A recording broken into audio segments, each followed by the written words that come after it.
നമ്മുടെ നാട്ടിൽ ഇന്ന് കൂണ് മുളയ്ക്കുന്ന പോലെയാണ് ഡയാലിസിസ് യൂണിറ്റുകൾ കൂടിക്കൂടി വരുന്നത്. അതിനൊരു പ്രധാന കാരണം എന്ന് പറഞ്ഞാൽ ഈ കിഡ്നി ഫെയിലിയർ കൂടിക്കൂടി വരുന്നതാണ്. ഇതിന് ഏറ്റവും വലിയ വില്ലൻ എന്ന് പറയുന്നത് നമ്മുടെ ജീവിതശൈലി തന്നെയാണ്. നമ്മുടെ ജീവിതശൈലിയായിട്ടോ അല്ലെങ്കിൽ നമ്മൾ ചെയ്യുന്ന പല തെറ്റുകളാണ് കിഡ്നീനെ അപകടത്തിലാക്കുന്നത്. ഈ വീഡിയോയിലൂടെ നമ്മൾ ചെയ്യുന്ന എന്തൊക്കെ തെറ്റുകളാണ് കിഡ്നി ഫെയിലിയറിലോട്ട് പോകുന്നത്, നമുക്ക് ഏതൊക്കെ ഭക്ഷണം കഴിച്ചാൽ ഒരു പരിധി വരെ കിഡ്നീനെ സംരക്ഷിക്കാം എന്ന് ഡീറ്റെയിൽ ആയിട്ട് നോക്കാം. ഞാൻ ഡോക്ടർ പ്രിയ, Q1B ഹെൽത്ത് കെയറിലെ ഹോമിയോപ്പതിക് ഫിസിഷ്യനാണ്.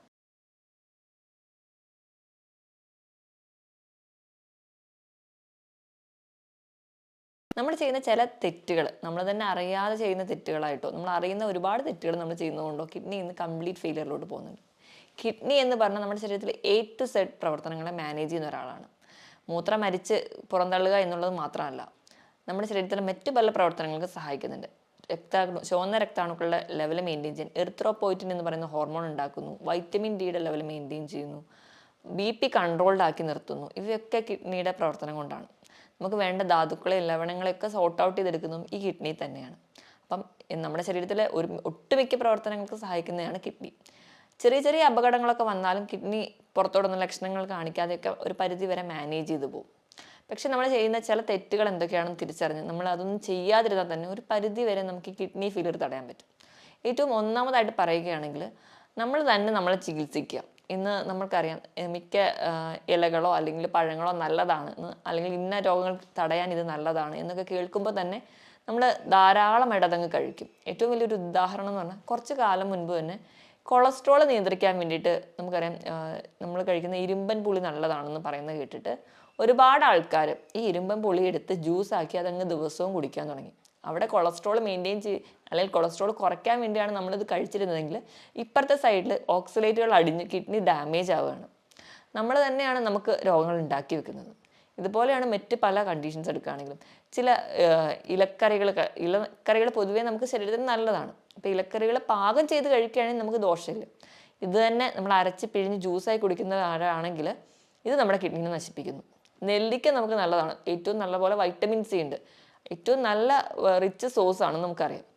എന്നാൽ കുറച്ച് അധികം വൈറ്റമിൻ സി കിട്ടിക്കോട്ടെ എന്ന് ഓർത്തിട്ട് കോവിഡ് കാലങ്ങൾക്ക് അല്ലെങ്കിൽ പല ഇൻഫെക്ഷൻസ് തടയാൻ വേണ്ടിയിട്ട് നമ്മൾ ചെയ്യുന്ന ഒന്നാണ് ഒരു ദിവസം ഒരു 8-10 നെല്ലിക്ക എടുത്ത് അരച്ച് ജ്യൂസാക്കി കുടിക്കുക. അത് നമുക്ക് ദോഷം ചെയ്യും. ദിവസം 1-2 നെല്ലിക്ക അത്രയും നമ്മുടെ ശരീരത്തിന് ആവശ്യമുള്ളൂ. ഞാൻ ഈ പറഞ്ഞതെല്ലാം നിങ്ങൾ ജ്യൂസാക്കി കഴിക്കുകയാണെങ്കിലാണ് പ്രശ്നം ഉണ്ടാവുക. നമ്മൾ പാകം ചെയ്തിട്ടാണ് കഴിക്കുന്നതെങ്കിൽ നമ്മൾ ഇപ്പോൾ ചീരയൊക്കെ ആണെങ്കിൽ ഒരു ലിമിറ്റിൽ നമുക്ക് കുക്ക് ചെയ്ത് കഴിക്കുകയാണെങ്കിൽ നമുക്ക് കുഴപ്പമില്ല. നമ്മൾ ആ ജ്യൂസാക്കി കഴിക്കുമ്പോഴാണ് ഈ പറഞ്ഞ പ്രശ്നങ്ങൾ ഉണ്ടാവുന്നത്. ഇനി അടുത്തൊരു പ്രശ്നം എന്ന് പറഞ്ഞാൽ പെയിൻ കില്ലേഴ്സിൻ്റെ അധികമായിട്ടുള്ള ഉപയോഗം. ഡോക്ടേഴ്സിനെ കാണാനോ അല്ലെങ്കിൽ ഡോക്ടറെ കാണാനുള്ള ബുദ്ധിമുട്ട് കൊണ്ടോ ഒരു സമയലാഭത്തിന് വേണ്ടിയിട്ടോ സ്വയം ചികിത്സിക്കുക. പനി വരുമ്പോൾ ഉടനെ പാരസെറ്റമോളോ അല്ലെങ്കിൽ മറ്റ് പെയിൻ കില്ലേഴ്സോ അല്ലെങ്കിൽ ടെമ്പറേച്ചർ കുറയ്ക്കാൻ മറ്റ് ടാബ്ലറ്റ്സോ ഡിപ്പെൻഡ് ചെയ്യുക. ഇങ്ങനെയൊക്കെ ചെയ്യുന്നതിൻ്റെ ഭാഗമായിട്ട് ഡോക്ടറുടെ കൺസൾട്ടേഷൻ ഇല്ലാതെ മെഡിസിൻസ് എടുക്കുന്നതിൻ്റെ ഭാഗമായിട്ട് കിഡ്നി ഫെയിലിയറിലോട്ട് പോകാം. ഇനി അധികമായിട്ട് ഫോസ്ഫറസ് കണ്ടൻറ്റുള്ള ഭക്ഷണങ്ങൾ നമ്മൾ കൂടുതലായിട്ട് കഴിക്കാം. ഫോസ്ഫറസ് കണ്ടൻറ്റുള്ള ഭക്ഷണങ്ങൾ എന്ന് പറയുമ്പോൾ നമ്മൾ കഴിക്കുന്ന പേസ്ട്രി, കേക്ക്സ്, പുഡിംഗ് ഇവയിലൊക്കെ ധാരാളം ഫോസ്ഫറസ് ഉണ്ട്. ഇവ നമ്മുടെ ശരീരത്തിൽ അധികമായിട്ട് ചെന്ന് കഴിഞ്ഞാൽ പ്രശ്നമാണ്. അതുപോലെ തന്നെ സോഡിയത്തിൻ്റെ അളവ് കൂടിയാലും നമുക്കറിയാം BP കൂടാനൊരു കാരണം എന്ന് പറഞ്ഞാൽ സോഡിയം കൂടുന്നതാണ്. സോഡിയം എന്ന് പറയുമ്പോൾ സോഡിയം ക്ലോറൈഡ് ഫോമിൽ ഉപ്പായിട്ട് നമ്മൾ കഴിക്കുന്നത് വറുത്തതും പൊരിച്ചതുമായിട്ടുള്ള എല്ലാ വസ്തുക്കളിലും ഹോട്ടൽ ഫുഡുകളിൽ പ്രത്യേകിച്ച് അതൊന്നും കേടുകൂടാതിരിക്കാനും അതുപോലെ തന്നെ ഒന്ന് ടേസ്റ്റ് കൂടാനും അവർ ആവശ്യത്തിലും കൂടുതൽ ഉപ്പാണ് ഉപയോഗിക്കുന്നത്. നമുക്ക് ദിവസവും കഴിക്കാവുന്ന ഉപ്പിൻ്റെ അളവ് എന്ന് പറഞ്ഞാൽ 5 ഗ്രാം ആണെങ്കിൽ അതിലും അധികം നമ്മുടെ ശരീരത്തിൽ ചെല്ലുമ്പോൾ അത് നമുക്ക് കിഡ്നി ഡാമേജിലോട്ട് എത്തിക്കുന്നുണ്ട്. ഇതൊക്കെ നമ്മൾ അറിയാതെ അല്ലെങ്കിൽ അറിഞ്ഞുകൊണ്ടോ ചെയ്യുന്ന ഒരുപാട് തെറ്റുകളാണ്. മദ്യപാനം, പുകവലി പോലെയുള്ള ശീലങ്ങൾ ഉണ്ടെങ്കിൽ അത് മറ്റ് ഓർഗൻസിനെ അഫക്റ്റ് ചെയ്യുന്നത് തന്നെ കിഡ്നിനെയും ബാധിക്കുന്നുണ്ട്. മദ്യം എന്ന് പറയുന്ന ഒരു ഡീഹൈഡ്രേറ്റിംഗ് ഏജൻറ്റാണ്. അപ്പോൾ നമ്മുടെ ശരീരത്തിലെ വെള്ളത്തിനെ മുഴുവൻ ഊറ്റിക്കളയും, അത് നമ്മുടെ കിഡ്നിക്ക് സ്ട്രെയിൻ ചെയ്യുകയും അത് നമുക്ക് കിഡ്നി ഫെയിലിയറിലോട്ട് പോകും. പുകവലി എന്ന് പറയുമ്പോൾ അവിടെ ഉണ്ടാകുന്ന നിക്കോട്ടിൻ എന്ന് പറയുന്ന പ്രൊഡക്റ്റ് രക്തക്കുഴലിൽ അടിയുകയും അത് അടിയുന്ന ഭാഗമായിട്ട് കിഡ്നി ഫെയിലിയറിലോട്ട് പോകാം. കാരണം കിഡ്നിക്ക് വേണ്ട രീതിയിലുള്ള രക്തം പമ്പ് ചെയ്ത് എത്തുന്നില്ലാത്തതുകൊണ്ട്. അതുപോലെ നമ്മൾ വേണ്ട രീതിയിൽ വെള്ളം കുടിക്കാതിരുന്നാലും കിഡ്നീനെ ബാധിക്കും.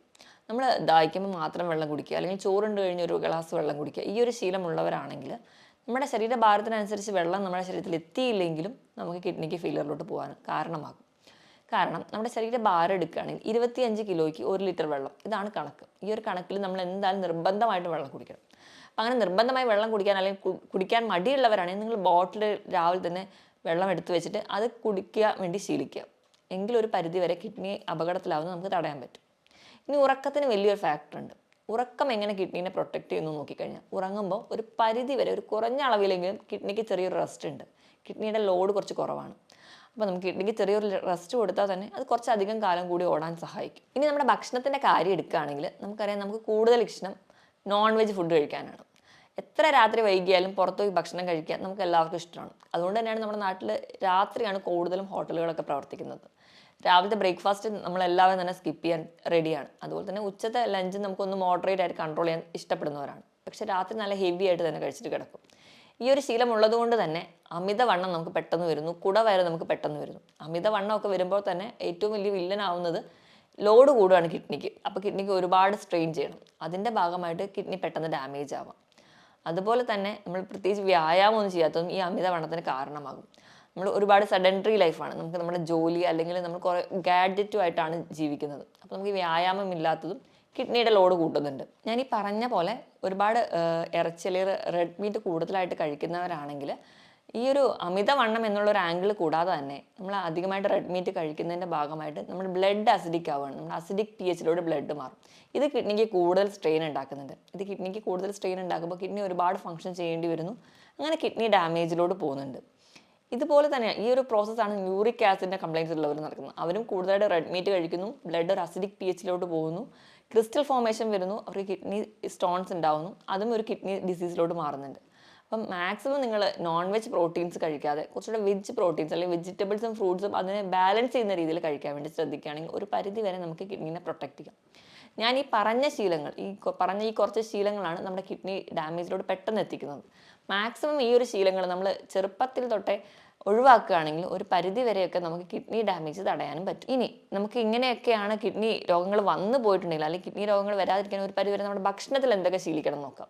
അപ്പം ഡയബറ്റീസോ BP കൊളസ്ട്രോൾ പോലെയുള്ള രോഗങ്ങളുള്ളവരാണെങ്കിൽ നിങ്ങൾ ബേസിക്കായിട്ട് അത് കൺട്രോൾ ചെയ്യുമ്പോൾ തന്നെ ഒരു പരിധി വരെ നമുക്ക് കിഡ്നിയുടെ ഡാമേജ് ഒക്കെ കൺട്രോൾ ചെയ്യാൻ പോകാം. അപ്പോൾ നമുക്ക് കിഡ്നീനെ പ്രൊട്ടക്ട് ചെയ്യാൻ വേണ്ടി നമ്മൾ കഴിക്കേണ്ട ചില ഭക്ഷണങ്ങൾ എന്തൊക്കെയാണെന്ന് നോക്കാം. ഒന്നാമതായിട്ട് ക്യാപ്സിക്കത്തിൽ ലൈക്കോപ്പീൻ എന്ന് പറയുന്ന ഒരു ആൻറ്റി ഓക്സിഡൻസ് ഉണ്ട്. അതൊരു പരിധി വരെ കിഡ്നിക്ക് ഉണ്ടാകുന്ന നീർക്കെട്ടുകളോ ഇൻഫ്ലമേഷൻസോ കുറയ്ക്കുന്നുണ്ട്. അതുപോലെ തന്നെ ധാരാളം ഫൈബേഴ്സും വൈറ്റമിൻ B6 ഒക്കെ ഫോളേറ്റ്സും ഒക്കെ ഈ ക്യാപ്സിക്കത്തിലുണ്ട്. ഈ ഫോളേറ്റ്സും വൈറ്റമിൻ B6 ഒക്കെ ഉള്ളതുകൊണ്ട് തന്നെ ഒരു പരിധി വരെ നമുക്ക് RBC പ്രൊഡക്ഷന് സഹായിക്കും. അപ്പോൾ കിഡ്നി ഡാമേജ് ഒക്കെ ആയിട്ട് എറിത്രോപോയിറ്റിനൊക്കെ കുറഞ്ഞ രീതി നിൽക്കുകയാണെങ്കിൽ നമുക്ക് HB കുറയുന്നത് കാണാം. നല്ലപോലെ ക്ഷീണമൊക്കെ ഉള്ളവരാണെങ്കിൽ ഇത് കഴിച്ചാൽ ഒരു കുറച്ചൊക്കെ മാനേജ് ചെയ്യുന്നത് കാണാൻ പറ്റും. ഇതുപോലെ തന്നെ ക്യാബേജിലും ഈ പറഞ്ഞ രീതിയിൽ ഫോളേറ്റ്സും ഫൈബേഴ്സും ഒക്കെ ധാരാളം അടങ്ങിയിട്ടുണ്ട്. ഇവ നമ്മുടെ കിഡ്നിനെ പ്രൊട്ടക്ട് ചെയ്യാനും ഒരു പരിധിവരെ നീർക്കെട്ടുകൾ കുറയ്ക്കുന്നതിന് സഹായിക്കും. ഇനി നമുക്ക് മഞ്ഞൾ നല്ലൊരു ആൻറ്റി ഓക്സിഡൻ്റ് ആണ് നമുക്കറിയാം. അതുപോലെ തന്നെ മഞ്ഞളിലുള്ള ആൻറ്റി ഓക്സിഡൻ്റ് കുർക്കുമിൻ എന്ന് പറയുന്നത് നമ്മുടെ കിഡ്നിയിൽ ഉണ്ടാകുന്ന നീർക്കെട്ടുകൾ ഒരു പരിധി വരെ കുറയ്ക്കുന്നുണ്ട്. ഇനി മറ്റൊന്ന് പറഞ്ഞാൽ ഒലിവ് ഓയിലാണ്. ഒലിവ് ഓയിൽ എന്ന് പറയുന്നത് നമുക്കറിയാം നല്ലൊരു ആൻറ്റി ഓക്സിഡൻ്റ് ആണ്. അതുപോലെ ഇതിൽ അടങ്ങിയിട്ടുള്ള ഫാറ്റി ആസിഡ് എന്ന് പറയുന്നത് ഒലീക് ആസിഡ്, ഇവ നമുക്ക് കിഡ്നിക്ക് ഉണ്ടാകുന്ന ഒരു സ്ട്രെയിൻ കുറയ്ക്കുന്നതായിട്ട് കാണാം. ഒലിവ് ഓയിൽ നമുക്ക് ഏറ്റവും നല്ലതെന്ന് പറഞ്ഞാൽ സാലഡിലൊക്കെ ഒരു ഡ്രസ്സിംഗ് ആയിട്ട് ഉപയോഗിക്കാം. ഒരിക്കലും കുക്ക് ചെയ്യാൻ വേണ്ടിയിട്ടല്ല, ജസ്റ്റ് സാലഡൊക്കെ ഉണ്ടാക്കി അതിൻ്റെ മുകളിലൊരു ഡ്രസ്സിംഗ് ആയിട്ട് ഒലിവ് ഓയിൽ കഴിക്കുകയാണെങ്കിൽ നിങ്ങൾക്ക് നല്ലതാണ്. അതുപോലെ തന്നെ അതിൽ ധാരാളം omega-3 ഫാറ്റി ആസിഡ്സും ഉണ്ട്. ഇനി ഏറ്റവും നല്ലതെന്ന് പറയുന്നത് ആപ്പിളാണ്. ആപ്പിൾ ധാരാളം ഫൈബേഴ്സ് ഉണ്ട്. ഈ ഫൈബേഴ്സ് നമുക്കിപ്പം കുടലിലോ അല്ലെങ്കിൽ നമ്മുടെ ശരീരത്തിലുണ്ടാകുന്ന പല ടോക്സിൻസിനെ പെട്ടെന്ന് തന്നെ പുറം തള്ളിക്കളയാൻ വേണ്ടിയിട്ട് നമുക്ക് ഈ ഫൈബേഴ്സ് നമ്മളെ സഹായിക്കുന്നുണ്ട്. അപ്പോൾ നിങ്ങൾക്ക് കഴിക്കാവുന്ന ഒരു ഫ്രൂട്ടാണ് ആപ്പിൾ. അതുപോലെ തന്നെ തണ്ണിമത്തൻ കഴിക്കുമ്പോൾ അതിലും ഈ ലൈക്കോപ്പിൻ എന്ന് പറയുന്ന ആൻറ്റി ഓക്സിഡൻസ് ഉണ്ട്. അത് നമുക്ക് ഇൻഫ്ലമേഷൻ കുറയ്ക്കുന്നുണ്ട്. അതുപോലെ തണ്ണിമത്തൻ നമുക്ക് നല്ല ഹൈഡ്രേഷൻ തരുന്ന ഒരു ഫ്രൂട്ടാണ്. അപ്പോൾ അതും നിങ്ങൾക്ക് ഉൾപ്പെടുത്തുന്ന ഒരു പരിധിവരെ കിഡ്നിനെയൊക്കെ സംരക്ഷിക്കാൻ വേണ്ടി സഹായിക്കും. ഇനി ഇത് കൂടാതെ തന്നെ നമുക്ക് നമ്മുടെ ഉപ്പിൻ്റെ അളവൊന്ന് നിയന്ത്രിക്കാൻ വേണ്ടി ശ്രദ്ധിക്കുക. കിഡ്നീനെ അപകടത്തിലാക്കുന്നതിന് മുൻപ് നിങ്ങളുടെ ഉപ്പിൻ്റെ അളവ് നിങ്ങൾ കഴിക്കുമ്പോൾ മാക്സിമം വറുത്തതും പൊരിച്ചതും ഒഴിവാക്കിയിട്ട് ഇതൊക്കെ കഴിക്കുന്നതിനോടൊപ്പം തന്നെ നിങ്ങളുടെ ഉപ്പിൻ്റെ അളവ് മെയിൻറ്റെയിൻ ചെയ്യുക. മാക്സിമം നിങ്ങൾ ഫുഡൊക്കെ കഴിക്കുമ്പോൾ ഒരു 4 ഗ്രാമിലൊക്കെ കൂടാതിരിക്കാൻ വേണ്ടി ശ്രദ്ധിക്കുക. അപ്പോൾ നമുക്ക് ഉപ്പിൻ്റെ അളവ് മെയിൻറ്റെയിൻ ചെയ്യുന്ന ഒരു പരിധിവരെ കിഡ്നി ഡാമേജ് ഒക്കെ കുറയ്ക്കാൻ പറ്റും. ഇനി ഭക്ഷണത്തിൽ ഉൾപ്പെടുത്തേണ്ട ഒന്നാണ് വെളുത്തുള്ളിയിൽ അല്ലിസിൻ എന്ന് പറയുന്നൊരു കണ്ടന്റ് ഉണ്ട്. ഇതും നമുക്കൊരു പരിധിവരെ കിഡ്നി ഡാമേജ് കുറയ്ക്കാൻ പറ്റും. അതുപോലെ ഇഞ്ചിയിൽ അടങ്ങിയിട്ടുള്ള കണ്ടന്റ് നമുക്ക് ശരീരത്തിലുണ്ടാകുന്ന നീർക്കെട്ടുകൾ കുറയ്ക്കുന്നു. അതുപോലെ തന്നെ കിഡ്നി ഡാമേജ് ഉണ്ടാകുമ്പോൾ ഒരുപാട് പേർക്ക് ഉണ്ടാകുന്ന ഒരു ബുദ്ധിമുട്ടാണ് നടുവിന് കഴപ്പ്, നടുവേദനയൊക്കെ. ഈ ഒരു പ്രശ്നവും നമുക്കൊരു പരിധിവരെ കുറയ്ക്കാൻ പറ്റും. അതുപോലെ തന്നെ ഇഞ്ചി നല്ലൊരു ഡയൂറെറ്റിക്കായിട്ടും ആക്ട് ചെയ്യുന്നുണ്ട്. ധാരാളം ഇലക്കറികളൊക്കെ കഴിക്കുക. ഇലക്കറികൾ എന്ന് പറയുമ്പോൾ നമ്മൾ ചീര മാത്രമല്ല, അല്ലാതെ മറ്റ് ബ്രക്കോളി അങ്ങനെയുള്ള ഇലക്കറികളൊക്കെ ധാരാളമായി കഴിക്കാൻ വേണ്ടി ശ്രദ്ധിക്കുക. ഇപ്പോഴും പാചകം ചെയ്ത് കഴിക്കുമ്പം ഇതിൽ നിന്നും നമുക്ക് നമ്മുടെ RBC പ്രൊഡക്ഷൻ ആവശ്യമായിട്ടുള്ള വൈറ്റമിൻസ് അല്ലെങ്കിൽ മിനറൽസോ അല്ലെങ്കിൽ അയണൊക്കെ നമുക്ക് കിട്ടുന്നുണ്ട്. നമുക്ക് ഈ ഒരു RBC കുറയുന്നതുകൊണ്ടോ അല്ലെങ്കിൽ HB കുറയുന്നതുകൊണ്ടോ ഉണ്ടാകുന്ന ക്ഷീണവും ഒരു പരിധി വരെ കുറയ്ക്കാൻ പറ്റും. ഈ പറഞ്ഞ രീതിയിലൊക്കെ ഭക്ഷണം കഴിക്കുകയാണെങ്കിൽ ഒരു പരിധി വരെയൊക്കെ നമുക്ക് നമ്മുടെ കിഡ്നിനെ സംരക്ഷിച്ച് നിർത്താൻ പറ്റും. ഇനിയിപ്പോൾ നമ്മൾ കഴിക്കുന്ന ഭക്ഷണത്തിൽ പ്രോട്ടീൻ്റെ അളവ് നോക്കുകയാണെങ്കിൽ 1 കിലോയ്ക്ക് 1 ഗ്രാം ഇതാണ് നമ്മൾ കഴിക്കുന്ന പ്രോട്ടീൻ്റെ അളവ്. അതായത് ഒരു 70 കിലോ ഉള്ള ഒരാളാണെങ്കിൽ 70 ഗ്രാം പ്രോട്ടീൻ അവർക്ക് കഴിക്കാം ഒരു ദിവസം.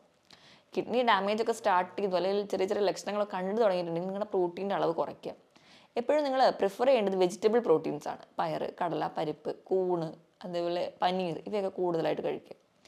മാക്സിമം നിങ്ങൾ അനിമൽ പ്രോട്ടീൻസ്, റെഡ് മീറ്റ് ഒക്കെ കുറയ്ക്കാൻ വേണ്ടി ശ്രദ്ധിക്കുക. ഇപ്പോൾ ഒരു കിഡ്നി പേഷ്യൻസ് ആയിക്കഴിഞ്ഞാൽ നിങ്ങൾ കഴിക്കേണ്ട പ്രോട്ടീൻ്റെ അളവെന്ന് പറഞ്ഞാൽ നിങ്ങളുടെ 1 കിലോയ്ക്ക് 0.8 ഗ്രാം മാത്രമേ പ്രോട്ടീൻ കഴിക്കാൻ പാടുള്ളൂ. ഇനി കൊഴുപ്പ് കഴിക്കുകയാണെങ്കിൽ നമ്മളൊരു ദിവസം കഴിക്കേണ്ട കൊഴുപ്പിൻ്റെ വെയിറ്റ് എന്ന് പറഞ്ഞാൽ 50 ഗ്രാം കൊഴുപ്പാണ്. കിഡ്നി ഡാമേജ് ഒക്കെ സ്റ്റാർട്ട് ചെയ്യുകയാണ്, അതിൻ്റെ ലക്ഷണങ്ങളൊക്കെ കണ്ടു തുടങ്ങിയിട്ടുണ്ടെങ്കിൽ കൊഴുപ്പ് ഒരു ദിവസം ഒരു 25 ഗ്രാം മാത്രമേ കഴിക്കാവുള്ളൂ. പകുതിയായിട്ട് കുറയ്ക്കണം. അതുപോലെ സോഡിയം, പൊട്ടാസ്യം ഒക്കെ ലെവൽ മെയിൻറ്റെയിൻ ചെയ്യാൻ വേണ്ടി ശ്രദ്ധിക്കുക. സോഡിയം ഞാൻ പറഞ്ഞ പോലെ വറുത്തതും പൊരിച്ചതൊക്കെ ഒന്ന് ഒഴിവാക്കുകയാണെങ്കിൽ, പപ്പടം, അച്ചാർ, ഉപ്പിലിട്ടതൊക്കെ ഒഴിവാക്കുകയാണെങ്കിൽ ഒരു പരിധി വരെ നമുക്ക് കൺട്രോൾ ചെയ്യാം. പൊട്ടാസ്യത്തിൻ്റെ ലെവൽ മെയിൻറ്റെയിൻ ചെയ്യാൻ വേണ്ടി നിങ്ങൾ അധികം പൊട്ടാസ്യമുള്ള ഭക്ഷണങ്ങളാണെങ്കിൽ ഒന്ന് ഒഴിവാക്കുക. കൂടുതലായിട്ട് പൊട്ടാസ്യം അടങ്ങിയിരിക്കുന്നത് കരിക്ക്, ഏത്തപ്പഴം, മാതളം ഇവയിലൊക്കെയാണ്. മാക്സിമം നിങ്ങൾ കഴിയുമ്പോൾ ഫ്രൂട്ട്സ് തിരഞ്ഞെടുക്കുമ്പോൾ പൊട്ടാസ്യം കുറവുള്ള പൈനാപ്പിൾ, ആപ്പിൾ, ബെറീസ്, പേരയ്ക്ക ഇവയൊക്കെ കൂടുതലായിട്ട് തിരഞ്ഞെടുക്കാൻ വേണ്ടി ശ്രദ്ധിക്കുക. ഇനി ഏത്തപ്പഴമൊക്കെ കഴിക്കാൻ താല്പര്യം ഉണ്ടെങ്കിൽ വല്ലപ്പോഴും കഴിക്കുമ്പോൾ പുഴുങ്ങി കഴിക്കുകയാണെങ്കിൽ ഒരു പരിധി വരെയൊക്കെ നമുക്ക് സോഡിയം, പൊട്ടാസ്യത്തിൻ്റെ അളവ് കുറയ്ക്കാൻ പറ്റും. ഞാൻ ഈ പറഞ്ഞ രീതിയിലൊക്കെ ഭക്ഷണം കൂടുതലായിട്ട് ഹെൽത്തി ആയിട്ട് കഴിക്കുക, കൃത്യമായിട്ട് വ്യായാമം ചെയ്യുക, നല്ല രീതിയിൽ കൃത്യമായിട്ട് ഉറങ്ങുക. അതായത് ഒരു 6-7 മണിക്കൂർ കൃത്യമായിട്ട് തന്നെ ഉറങ്ങാൻ വേണ്ടി ശീലിക്കുക. വ്യായാമം ആഴ്ചയിൽ 5 ദിവസമെങ്കിലും മാക്സിമം നിർബന്ധമായിട്ട് തന്നെ ചെയ്യാൻ വേണ്ടി ശ്രദ്ധിക്കുക. നല്ല രീതിയിൽ തന്നെ നിങ്ങൾക്ക് ആവശ്യത്തിന് വേണ്ടിയുള്ള വെയിൽ കൊള്ളുക, കൃത്യമായി വെള്ളം കുടിക്കുക. അപ്പോൾ നിങ്ങൾക്ക് കുറച്ചുകൂടി ഹെൽത്തി ആയിട്ട് ഇരിക്കാൻ പറ്റും. അതുപോലെ ഞാൻ ആദ്യം പറഞ്ഞ രീതിയിലുള്ള തെറ്റുകൾ മാക്സിമം ഒഴിവാക്കുക. അങ്ങനെയാണെങ്കിൽ ഒരു പരിധി വരെ നമുക്ക് നമ്മുടെ കിഡ്നീനെ പ്രൊട്ടക്റ്റ് ചെയ്യാൻ പറ്റും. ഞാൻ ഈ പറഞ്ഞ കാര്യത്തിൽ എന്തെങ്കിലും ഡൗട്ട് ഉണ്ടെങ്കിൽ നിങ്ങൾ താഴെ കാണുന്ന നമ്പറിൽ കോൺടാക്ട് ചെയ്യുക. മറ്റൊരു ഹെൽത്ത് ടോപ്പിക്കുമായിട്ട് വീണ്ടും കാണുന്നത് വരെ നന്ദി.